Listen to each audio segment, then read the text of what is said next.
Srimad Bhagavatam, capítulo 10, a libertação das árvores gêmeas, Yamala Arjuna. O rei Parikshit perguntou a Shukadeva Goswami: Ó grande e poderoso santo, por que motivo Nala Kuvara e Manigriva, os dois filhos de Kuvera, o tesoureiro dos semideuses, foram amaldiçoados por Narada Muni? Que atividade abominável praticaram, a ponto de até mesmo Narada, o grande sábio, ficar irado com eles? Por favor, descreve-me isso. Shukadeva Goswami respondeu: pelo fato de terem tido uma relação pessoal com o Sr. Shiva. Esses dois rapazes sentiram-se muito orgulhosos disso. Devido a essa relação com Shiva, tiveram permissão de perambular pelo jardim que ficava ao lado da colina Kailash, às margens do rio Mandakini. Aproveitando-se dessa situação, eles costumavam se embebedar com um tipo de bebida chamado Varuni. Acompanhados de mulheres que cantavam atrás deles, eles vagavam naquele jardim de flores, com seus olhos sempre girando, embriagados. Dentro das águas do rio Mandakini Ganges, que era abarrotado de flores de lótus, os dois filhos de Kuvera costumavam desfrutar com belas mocinhas, assim como os elefantes desfrutam com elefantas na água.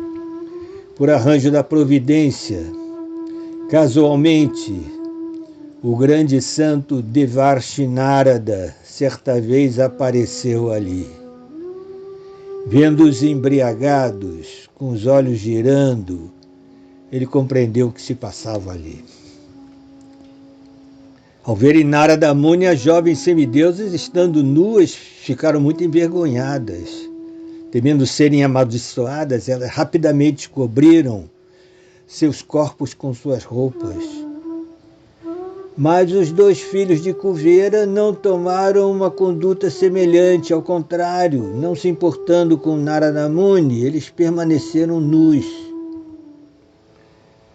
Vendo os dois filhos dos semideuses nus e intoxicados, tanto pela bebida quanto pela opulência e falso prestígio, Devarshi Narada, para mostrar-lhe misericórdia especial, lançou-lhes uma maldição especial. Narada Muni começou a pregar. Entre todos os atrativos oferecidos pelo gozo material, a atração que se apresenta sob a forma de riqueza confunde mais a inteligência da pessoa do que ter beleza física, nascer em família aristocrática ou ser erudito. Quando a pessoa não é educada e é falsamente arrogante devido à riqueza, o resultado é que ela ocupa sua riqueza em desfrutar de vinho, sexo e jogatinas. Incapazes de controlar seus sentidos, os patifes que sentem falso orgulho de suas riquezas ou de seu nascimento em famílias aristocráticas são tão cruéis que, para manterem seus corpos perecíveis, os quais eles acham que nunca envelhecerão ou morrerão, matam sem dó nem piedade os pobres animais. Às vezes eles matam animais só para desfrutar de uma diversão. Narada Muni continua falando. Enquanto vive, talvez alguém se orgulhe de seu corpo, julgando-se uma pessoa muito importante, um ministro, um presidente, ou mesmo um semideus. Mas após a morte, esse corpo será comido pelos vermes, transformar-se-á em excremento ou em cinzas. Se alguém mata os pobres animais para satisfazer os caprichos temporários deste corpo, e não sabe que vai sofrer em seu próprio nascimento, saiba que tal canalha pecaminoso deverá ir ao inferno, onde sofrerá os resultados de suas ações. Esse corpo, afinal de contas, é produzido pela natureza, e quando aniquilado, decompõe-se nos elementos naturais. Portanto, ele é a propriedade comum de todos. Nessas circunstâncias, quem, a não ser um pacife que alega que o corpo é sua propriedade e, enquanto o mantém, comete atos pecaminosos, tais como matar animais, apenas para satisfazer seus caprichos. Só um patife mesmo comete tais atividades pecaminosas. Os tolos e patifes ateístas, que são muito orgulhosos de sua riqueza, deixam de enxergar tudo isso com clareza. Portanto, trazê-los de volta à pobreza é um unguento adequado para seus olhos, para que eles possam ver as coisas como elas são. Um homem pobre pode, pelo menos, compreender quão dolorosa é a pobreza, e, portanto, ele não desejará que os outros fiquem em uma condição tão amargurada como a sua. Simplesmente ao ver o rosto de uma pessoa cujo corpo foi espetado por alfinetes ou por uma arma pontiaguda, pode-se entender a dor de se receber semelhantes espetadas. Compreendendo que esta dor é a mesma para todos, quem já foi espetado não quer que os outros se submetam a esse sofrimento, mas alguém que nunca foi espetado não pode entender essa dor. Uma pessoa muito pobre pode submeter-se a austeridades e penitências devido à sua penúria. Assim, seu falso prestígio é aniquilado. Sempre precisando de alimento, abrigo e roupa, ela deve satisfazer-se com aquilo que é obtido pela misericórdia da providência. Submeter-se a essas austeridades compulsórias é bom para a sua purificação. Isso a livra do falso ego. Nesta situação, essa pessoa pobre fica incapacitada de realizar atividades prejudiciais e pecaminosas. Em decorrência disso, ela obtém os mesmos resultados das austeridades e penitências adotadas voluntariamente por pessoas santas. As pessoas santas podem associar-se à vontade com pessoas pobres, mas não com os ricos arrogantes.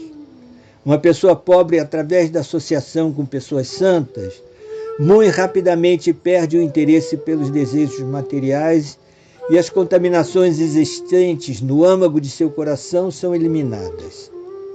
As pessoas santas, sadhus, pensam em Krishna 24 horas por dia. Elas não têm outro interesse. Muitos negligenciam a companhia dessas excelsas personalidades espirituais e se refugiam em não devotos materialistas, ricos e orgulhosos. Portanto, uma vez que esses dois rapazes, embriagados com a bebida chamada Varuni, incapazes de controlar seus sentidos, tornaram-se cegos devido ao orgulho da opulência celestial e apegaram-se a mulheres, eu os libertarei de seu falso prestígio. Esses dois jovens, Nalakuvara e Manigriva, têm a fortuna de serem os filhos do grande semideus Kuvera. Porém, devido ao falso prestígio e à loucura provocada pela bebida, eles caíram tanto que, mesmo estando nus, não conseguem entender o que passa nesse momento. Portanto, por que estão vivendo como árvores? Pois as árvores são nuas, mas não têm consciência disso. Esses dois jovens devem receber corpos de árvores. Esta será a punição adequada. Entretanto, depois que eles se tornarem árvores e até se libertarem, por minha misericórdia, lembrar-se-ão de suas atividades pecaminosas passadas.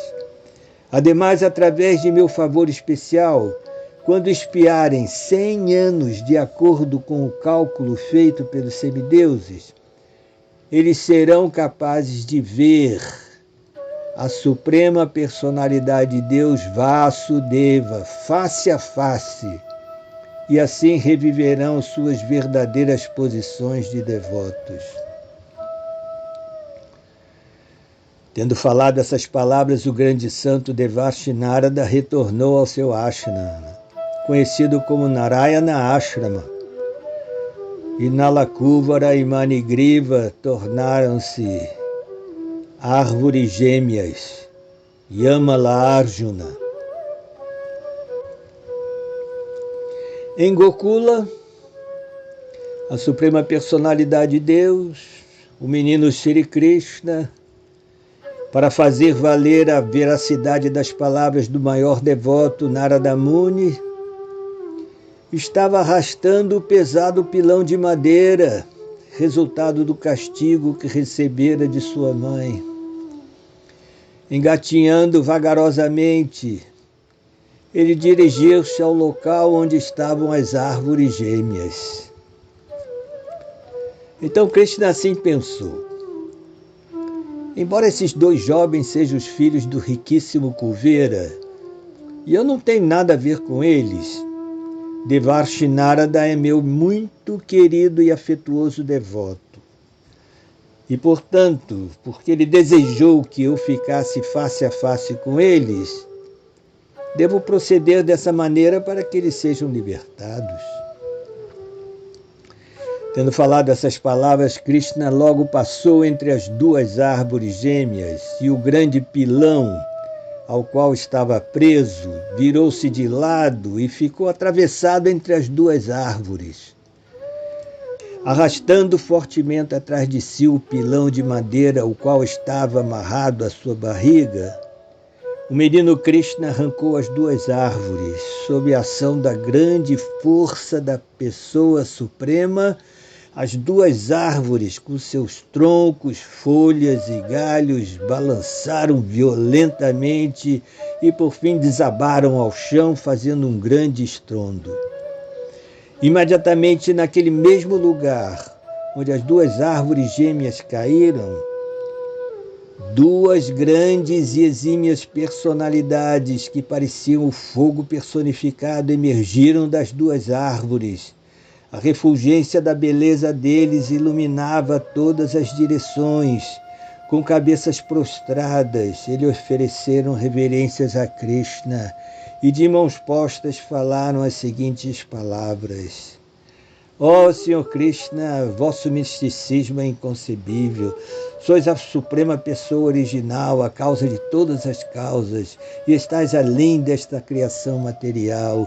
Os brahmanas eruditos sabem, com base na afirmação védica Sarvam Kalvidam Brahma, que sois tudo e que essa manifestação cósmica em seus aspectos grosseiros e sutis é uma de vossas energias.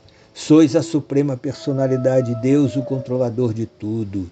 O corpo, a vida, o ego e os sentidos de todas as entidades vivas são vosso próprio eu. Sois a pessoa suprema, Vishnu, o controlador imperecível. Sois o fator tempo, a causa imediata. E sois a natureza material consistindo nos três modos paixão, bondade e ignorância. Sois a causa que origina essa manifestação material. Sois a superalma e, portanto, conheceis tudo o que existe no âmago do coração de toda entidade viva. Ó Senhor, existis antes da criação. Portanto, quem neste mundo material aprisionado em um corpo feito de qualidades materiais pode entender-vos? Ó Senhor, cuja glória estão cobertas por vossa própria energia, sois a suprema personalidade de Deus, sois Sankarshana, a origem da criação, e sois Vasudeva, a origem das encarnações quádruplas, Chaturvyuha. Porque sois tudo e sois, portanto, o Brahman Supremo, só nos resta oferecer-vos nossas respeitosas reverências. Aparecendo em corpos como os de um peixe, tartaruga e javali, manifestais atividades impossíveis de serem realizadas por essas criaturas. Atividades extraordinárias, incomparáveis, transcendentais, nas quais há poder e força ilimitados. Esses vossos corpos, portanto, não são feitos de elementos materiais, mas são encarnações de vossa personalidade suprema. Sois a mesma suprema personalidade de Deus que agora apareceu com plena potência para o benefício de todas as entidades vivas deste mundo material. Ó sumamente auspicioso, oferecemos nossas respeitosas reverências a vós, que sois o bem supremo.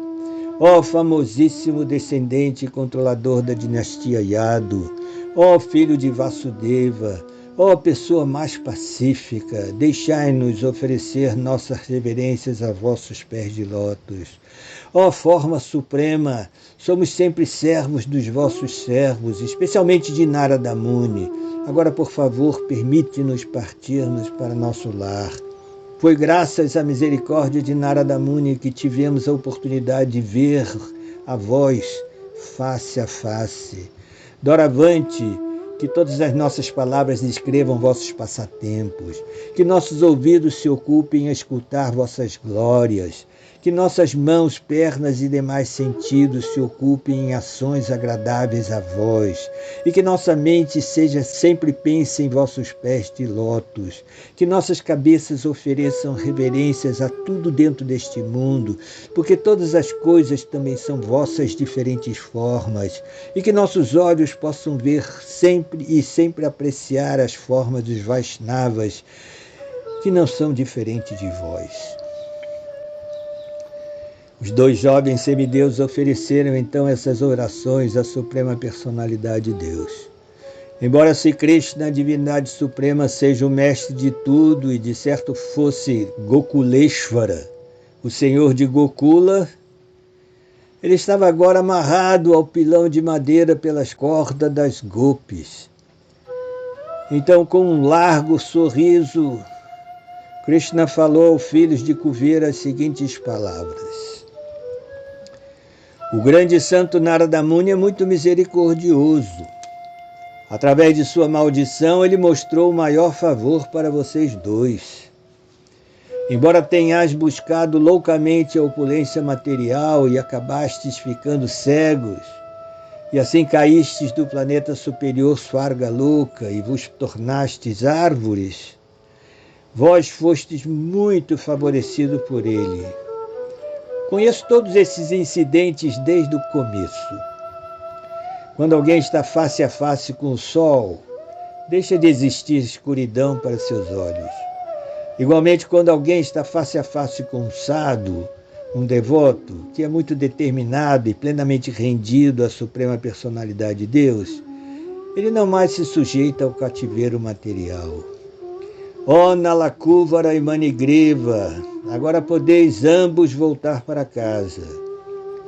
Como desejais estar sempre absortos em meu serviço devocional, vosso desejo de desenvolver amor e afeição por mim será satisfeito, e então nunca caireis dessa plataforma.